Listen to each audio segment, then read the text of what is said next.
Sebelum kita memulai videonya, untuk sekedar informasi yang memotivasi saya dalam pembuatan video pembelajaran tentang fotosintesis khususnya reaksi terang ini adalah terdapat fakta masih rendahnya nilai persentase UN untuk KD metabolisme khususnya anabolisme.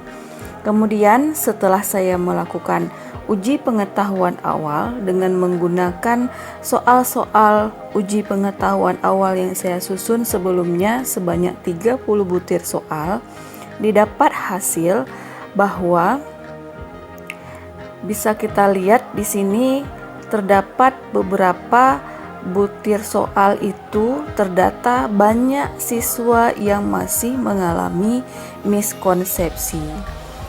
Nah, untuk lebih jelas bisa kita lihat di sini hasil rekapannya itu pada konsep fotosintesis itu terdapat 77,78% siswa yang mengalami miskonsepsi dan siswa yang tidak paham itu sekitar 7,41%, sedangkan siswa yang paham hanya sekitar 14,81%.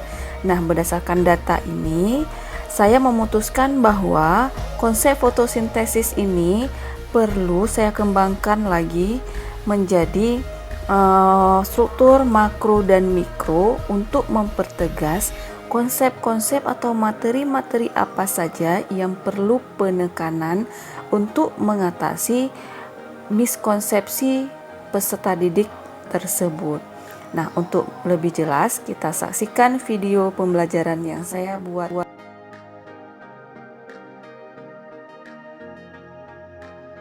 Assalamualaikum warahmatullahi wabarakatuh. Hai, jumpa lagi dengan saya Maria Ulfa, guru biologi dari SMA IT Nurul Fikri Boarding School Aceh. Seperti yang kalian lihat, udara di sini sangat sejuk, begitu nyaman. Udaranya pun sangat segar. Nah, pertanyaannya, apa yang menyebabkan lingkungan yang banyak tumbuhan memiliki udara begitu segar? Tepat sekali. Tumbuhan mampu melakukan fotosintesis sehingga menyebabkan udara sekitar banyak mengandung oksigen yang merupakan salah satu hasil dari proses fotosintesis yang dilakukan oleh tumbuhan. Nah, apa itu fotosintesis? Fotosintesis itu merupakan rangkaian kompleks proses penyerapan energi cahaya yang berasal dari matahari oleh kloroplas dan diubah menjadi energi kimia yang disimpan dalam bentuk glukosa dan molekul organik lainnya. Nah, fotosintesis itu sendiri ada dua tahapan yang kompleks, yaitu ada reaksi terang dan siklus Calvin. Untuk kesempatan kali ini, dalam video ini kita akan membahas tentang reaksi terang, di mana reaksi terang ini merupakan proses perubahan energi surya yang berasal dari matahari menjadi energi kimia. Nah, untuk informasi lebih lanjut bagaimana mekanisme reaksi terang ini, kita akan menyaksikan animasi reaksi terang dalam video berikut ini. Check it out. Tumbuhan merupakan organisme autotrof karena tumbuhan mampu berfotosintesis. Ada sekitar 0,5 juta kloroplas per milimeter persegi permukaan daun. Kloroplas merupakan organel bermembran ganda yang di dalamnya terdapat tilakoid sebagai tempat berlangsungnya reaksi terang. Karena dalam membran tilakoid terdapat klorofil yang berperan sebagai reseptor cahaya. Pada reaksi terang akan menghasilkan NADPH dan ATP sebagai energi yang akan digunakan dalam siklus Calvin. Bagaimana prosesnya? Pada membran tilakoid terdapat dua kompleks pusat reaksi yang dikelilingi oleh beberapa kompleks pemanen cahaya, yaitu fotosistem 1 dan fotosistem 2. Dalam reaksi terang, fotosistem 2 akan berfungsi pertama kali. Pusat reaksi klorofil pada fotosistem 2 dikenal sebagai P680 karena pigmen ini paling baik menyerap cahaya yang memiliki panjang gelombang 680 nanometer. Foton cahaya menumbuk molekul pigmen dalam fotosistem 2 sehingga mendorong satu elektronnya ke pusat energi yang lebih tinggi. Ketika elektron ini jatuh kembali ke kondisi dasarnya, elektron di dekatnya secara bersamaan akan terangkat ke kondisi tereksitasi. Elektron tersebut ditransfer dari fotosistem 2 ke reseptor elektron primer, sehingga fotosistem 2 kekosongan 1 elektron. Suatu enzim mengkatalisis fotolitik air untuk menghasilkan elektron yang akan mengisi kekosongan pada fotosistem 2, sehingga masing-masing elektron yang terfotoeksitasi diteruskan dari reseptor primer fotosistem 2 ke fotosistem 1 melalui rantai transport elektron. Kejatuhan eksogenik elektron-elektron ini menuju tingkat energi yang lebih rendah sehingga menciptakan gradien proton yang akan digunakan dalam chemiosmosis, yang merupakan mekanisme untuk membentuk ATP. Selanjutnya, proton dari dalam stroma akan ditransfer ke dalam ruang tilakoid melalui membran tilakoid.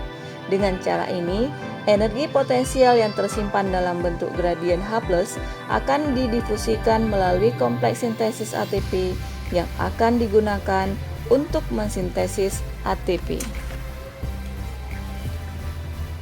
Nah, sekarang kita kembali sejenak pada struktur fluorophase ini. Di awal sudah dijelaskan bahwa reaksi terang menghasilkan produk energi dalam bentuk NADPH dan ATP. Tadi kita sudah membahas bagaimana ATP diproduksi dalam reaksi terang. Lalu bagaimana dengan NADPH? Pada fotosistem 1, energi cahaya ditransfer melalui pigmen-pigmen kompleks pemanen cahaya sehingga mengeksitasi satu elektron pada pasangan molekul klorofil A P700.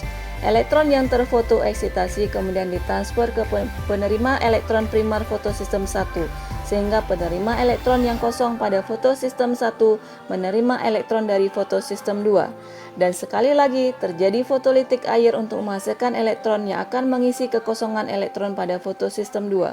Kemudian enzim NADP+ mereduktase mengkatalisis transfer elektron dari ferredoksin sehingga menghasilkan NADPH. Jadi, pada reaksi terang memerlukan energi cahaya dan air untuk membentuk NADPH dan ATP serta menghasilkan oksigen sebagai produk sampingannya. Selanjutnya, energi yang dihasilkan dalam reaksi terang dalam bentuk NADPH dan ATP akan ditransfer dalam stroma untuk digunakan dalam siklus Calvin untuk membentuk glukosa. Yang perlu ditekankan di sini adalah bahan baku yang paling penting dalam reaksi terang adalah energi cahaya matahari dan air. Karena tanpa itu reaksi terang tidak dapat berlangsung, begitu juga dengan siklus Calvin, sehingga tumbuhan akan... Nah, bagaimana? Sudah paham semua tentang mekanisme reaksi terang? Good. Nah, kita review kembali. Produk utama dari reaksi terang ada NADPH, ada ATP, yang merupakan energi yang akan ditransfer dalam siklus Calvin dan akan digunakan dalam siklus Calvin untuk membentuk glukosa. Nah, produk sampingan lainnya adalah oksigen yang akan dilepaskan ke atmosfer. Kita bisa bernafas dengan lega saat ini berkat adanya tumbuhan yang melakukan fotosintesis sehingga bisa mensuplai oksigen ke udara yang kita hirup sekarang ini. Nah, untuk menjaga kelangsungan siklus karbon dan siklus oksigen, maka kita wajib melestarikan tumbuhan yang ada di lingkungan sekitar kita. Nah, sekian untuk pertemuan kali ini. Untuk video berikutnya, kita akan membahas mekanisme siklus Calvin pada tumbuhan C3, C4, dan cam. Nah, untuk itu, kita jumpa lagi di video berikutnya. Saya mohon maaf atas segala kekurangan. Assalamualaikum warahmatullahi wabarakatuh.